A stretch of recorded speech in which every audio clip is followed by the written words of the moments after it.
হুদ আলাইসাল্লাম। নবী হুদ আলাইসাল্লাম নুহের পুত্র শামের বংশধর ছিলেন। তাকে আদ জাতির কাছে পাঠানো হয়, যারা ইয়ামেনে বসবাস করত। আগের মানুষরা ব্যবসা করে তাদের জীবন নির্বাহ করত। সময়ের সঙ্গে সঙ্গে ধনী এবং শক্তিশালী হয়ে ওঠে, উচ্চ উচ্চ অট্টালিকা নির্মাণ করে।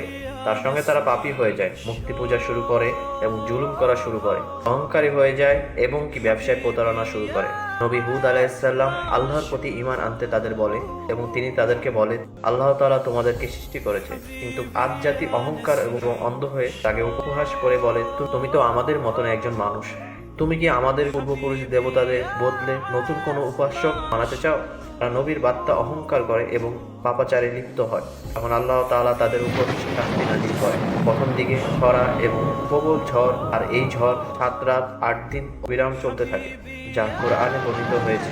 আল্লাহ তাআলা তাদেরকে এমন এক প্রচণ্ড বাতাসে ধ্বংস করলেন, একের পর এক তাদেরকে ছিন্ন বিচ্ছিন্ন করে দিলেন। শক্তিশালী 8 জাতি মাটির সঙ্গে মিশে যায়।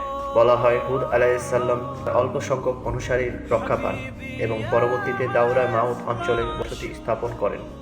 হুদ আলাইসাল্লাম পরবর্তী মক্কায় স্থায়ী হন এবং সেখানে ইন্তেকাল করেন। এই ঘটনা বর্ণনা কোরআনে বহু স্থানে এসেছে। পরবর্তীতে আমরা যেই নবী সম্পর্কে জানতে পারবো তার নাম হচ্ছে সালেহ আলাইহিসসালাম।